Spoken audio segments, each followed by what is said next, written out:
Lepo pozdravljeni v podcastu V sredini. Danes gostim Janeza Dolinarja, ki je predsednik Združenja slovenskih katoliških zdravnikov, sicer pa anesteziolog. Lepo pozdravljeni, dobrodošli v našem studiu. Hvala lepa za povabilo. Govorila bova o zakonu o predčasnem končanju življenja, o katerem bomo odločali na referendumu. In najprej bi rada, da spregovoriva o tem slavnem ugovoru vesti, ki se ga izpostavlja tudi v tem zakonu. In me pravzaprav zanima, kako to deluje v praksi, oziroma kako naj bi delovalo, oziroma a pričakujete, da bo to tudi v praksi delovalo? Ugovor vesti je en zanimiv institut, ki vsakemu zdravniku omogoča, da se ob določenem postopku ali pa načinu zdravljenja izjasne, da tega ne želi početi. Sam sem že leta 2008 ob diplomi vložil ugovor vesti na zdravniški zbornici. Takrat je bil to še en tak precej neugleden, večkrat skopiran listek. In sem na ta listek napisal, da bom uveljavljal ugovor vesti na primer za splav in tudi za evtanazijo. In takrat še nihče ni niti vedel, kaj to točno pomeni. In sam uveljavljam ugovor vesti za splav, tudi kot anesteziolog, da nisem prisoten pri splavih zraven. In načeloma sem imel dobre izkušnje, predvsem s strani kolegov sem dobil veliko spoštovanja, predvsem potem, ko sem jim razložil svoj vidik, svoj pogled. Pri evtanaziji ta ugovor vesti, vsaj v tujini, ni tako enoznačen oziroma tako absolutni. Tako da recimo v Španiji se že dogaja, kjer je množičen ugovor vesti proti tovrstni praksi samomora s pomočjo ali evtanazije, da država razmišlja, kako ta institut precej omejiti ali celo ukiniti. In sam si ne delam utvar, da tudi pri nas niso take želje nekje v ozadju. Predvsem rata problem takrat, kadar je ta število zdravnikov, ki uveljavlja ugovor vesti, pač bistveno večje. Po drugi strani pa je sam institut ugovora vesti, recimo v ginekologiji, ravno za primer splava, mogoče zame funkcioniral, za ginekologe pa marsikje ne. Tako je kar odmevna bila tudi sodba, ki je dejansko obsodila izbor kandidatov za specializacijo, kjer je bila kolegica krivično izločena iz tega procesa kot najslabše ocenjena, ravno zaradi tega, ker je jasno povedala, da bo uveljavljala ugovor vesti. Ta sodba je tudi nekako prelomna in je dala vedeti na vsezadnje slovenski javnosti in zdravništvu, da ta ugovor vesti ne deluje čisto tako, kakor vsi mislimo. In kaj pričakujete, da bi se zgodilo, če bo zakon o predčasnem končanju življenja uveljavljen, da bi lahko prišlo do tega, da boste glede na trenutne pozicije, glede zakona, večinsko podali ugovore vesti in bo na neki točki ta institut ukinjen, umaknjen, razvrednoten? Če naenkrat ostane premalo zdravnikov, da bi določeno storitev sploh lahko delali, bo zagotovo zakonodajalec razmišljal tudi v tej skrajni opciji. Kolikor jaz poznam svoje kolege, predvsem pa vse tiste, ki se ukvarjajo oziroma so udeleženi pri zdravljenju terminalno bolnih, umirajočih, so praktično vsi enoglasno proti omenjenemu zakonu in sem prepričan, da bodo zagotovo takoj za tem v primeru uveljavitve tudi uveljavljali ugovor vesti. Enako velja skoraj, sem prepričan, za vse družinske zdravnike, to je pa že govorimo o nekaj tisoč zdravnikih. Zdaj to seveda je novost, odpira eno Pandorino skrinjico, za katero v resnici ne vemo čisto dobro, kaj vse bo prišlo z njo na plano. Ampak zdravniki imate pravzaprav že danes možnost, da če je neka situacija bolnika brezizhodna, da uporabite mehanizme opustitve zdravljenja. Je tako? Tako je. Sam delam tudi v intenzivni enoti, kjer imamo seveda kritično bolne ljudi. To pomeni ljudi, ki brez zdravljenja v intenzivni enoti ne bi preživeli. Z zdravljenjem pa nekako omogočimo, da določen odstotek ljudi, niti ne tako majhen, preživi zdravljenje v intenzivni enoti in se nekateri tudi povsem polno zrehabilitirajo. Pri določenem odstotku ljudi pa zdravljenje ne deluje več, bodisi zaradi izčrpanosti samega telesa, bodisi zaradi tega, ker je bolezen preveč napredovala. In ko mi vidimo, da postopki, ki jih uporabljamo za to, da bi človeka pozdravili ali pa bomo rekli spravili k močem, ne delujejo več, govorimo o medicinsko neutemeljenem zdravljenju. Se pravi, vse, kar mi delamo, nima več učinka. Takrat se ponavadi konzil izbere, se o tem večkrat pogovorimo, vsaj 2 dni zapored, in potem sklenemo odločitev, da predlagamo institut medicinsko neutemeljenega zdravljenja. V tem primeru sta pa 2 možnosti. Ena je nekako zadržanje zdravljenja, kar pomeni, da mi ne intenziviramo zdravljenja z dodatnimi preiskavami, dodatnimi operacijami, novimi zdravili. Ostanemo na tistem nivoju, kjer smo.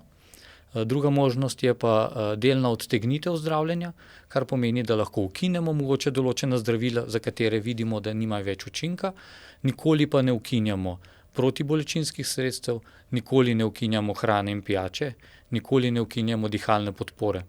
Se pravi, tiste stvari, ki krožijo po javnosti, kako mi ugašamo ventilatorje in podobne stvari, to ne drži. In zdaj bi nama zagovorniki zakona rekli, ja, ampak to so muke, potem dolgo traja, da se ljudje poslovijo, ampak midva bi jim pa lahko odgovorila, da tudi po njihovem predlogu, ko naj bi se ta smrtonosna učinkovina vnesla, ta smrt ne bo nenadna, ampak po izkušnjah iz drugih držav lahko traja tudi več ur ali celo dni. Ko smo komunicirali z zdravniki iz drugih držav in iskali različne raziskave in statistike, smo bili v bistvu zelo, zelo zgroženi. Tako da zadnja statistika iz Oregona, iz ameriške države, ni prav nič prijazna, ne. Nekateri res, da umrejo v uri, 2, več kot 15% jih umira tudi več ur. Najdaljši zabeležen čas je bil celo 137 ur, kar je grozljivo. Seveda je treba tukaj omeniti, da so to različni postopki. Predvsem to velja za postopke samomora s pomočjo, kjer pacient zaužije zdravila. Učinek zdravil je seveda nepredvidljiv, kar vidimo tudi v anesteziologiji. Mi nekako preračunamo in glede na izkušnje, glede na določene vire podatkov v literaturi, koliko bo bolnik recimo potreboval za določeno anestezijo. Vendar imamo možnost te stvari prilagajati. Z monitoringom, ki ga uporabljamo, da je to čim bolj optimalno, da bolnik ravno prav spi, ne preveč in ne premalo. V primeru medicinskih usmrtitev in tudi recimo usmrtitev zaradi smrtne kazni v Ameriki, je pa to pač nekako vnaprej preračunano in če deluje, deluje, če pa ne, pa imamo težavo. Tako da te zgodbe, ki smo jih slišali in prebrali, so v bistvu zelo strašljive, no. In jaz v tem ne vidim nič lepega in mirnega in spokojnega, kar radi rečejo. In potem se lahko ta smrt s pomočjo oziroma asistiran samomor morda postane na neki točki, mora postati evtanazija. To so tudi izkušnje iz tujine, ko asistiran samomor nekako ne gre skozi, kakor rečemo, je neuspešen, se večina zdravnikov v tujini posluži evtanazije. Jih ni za obsojati na nek način, ker bolj vidijo še veliko večjo trpljenje in agonijo pacienta, ampak jaz mislim, da je to en tak slab izgovor, no. Zakaj ne bi druge stvari omogočili pacientu, ne pa na nek način malo prisiljen odhod z tega sveta. Vi ste anesteziolog, vi pravzaprav, ne vem, bom zdaj zelo po domače povedala, ampak tako, na nek način je to zelo tvegan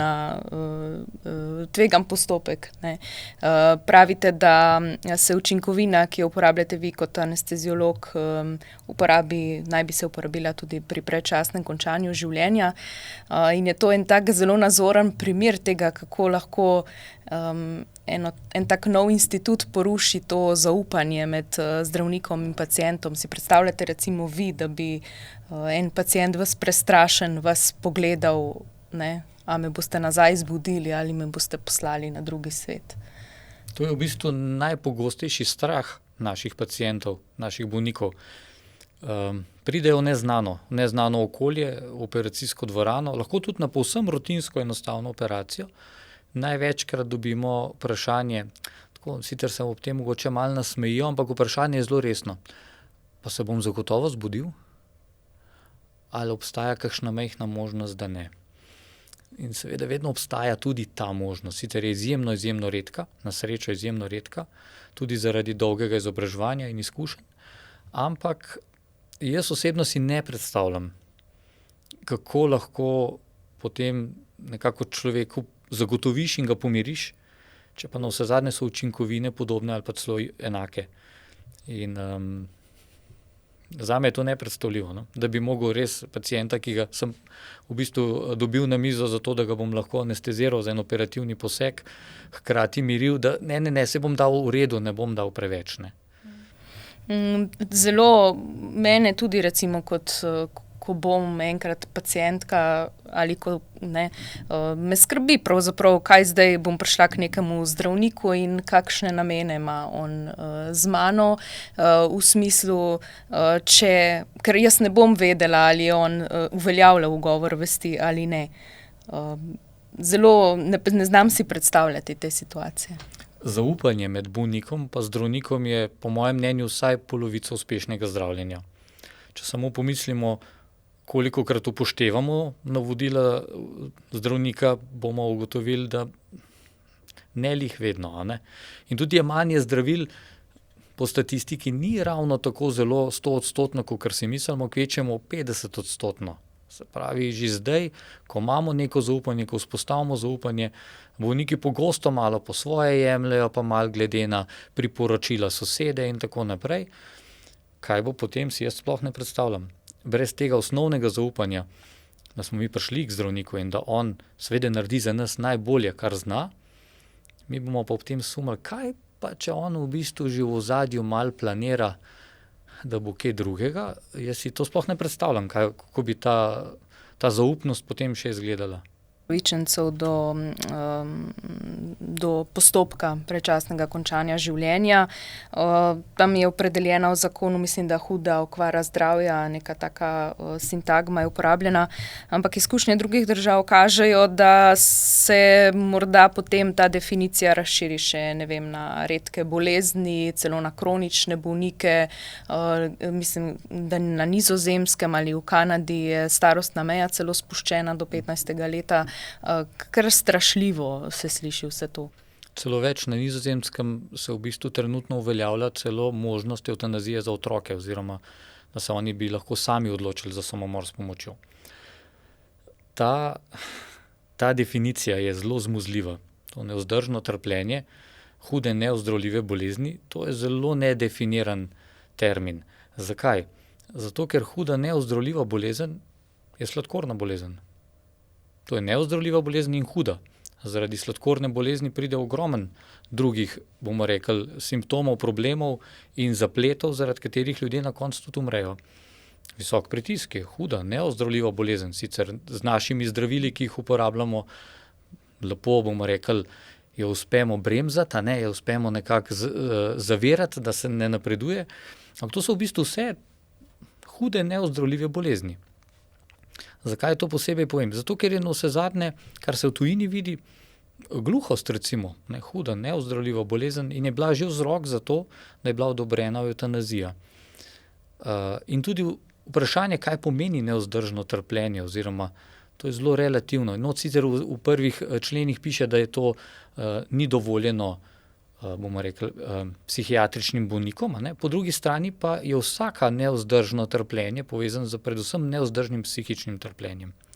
Veliko bolj kot fizičnim. In če ne drugega, bo ta zakon razširjen v imenu preprečevanja diskriminacije. Ker na ta način so se povsod po svetu razširili, bomo rekli, krog upravičencev, ker se seveda en bolnik pritožen je rekel, to pa diskriminira mene. To pa meni ne dovoljuje instituta, ki ga vsi ostali pa nekateri lahko dobijo. In jaz mislim, da je to samo vprašanje časa po uveljavitvi tega in mislim, da tudi zagovorniki tega niti ne skrivajo več.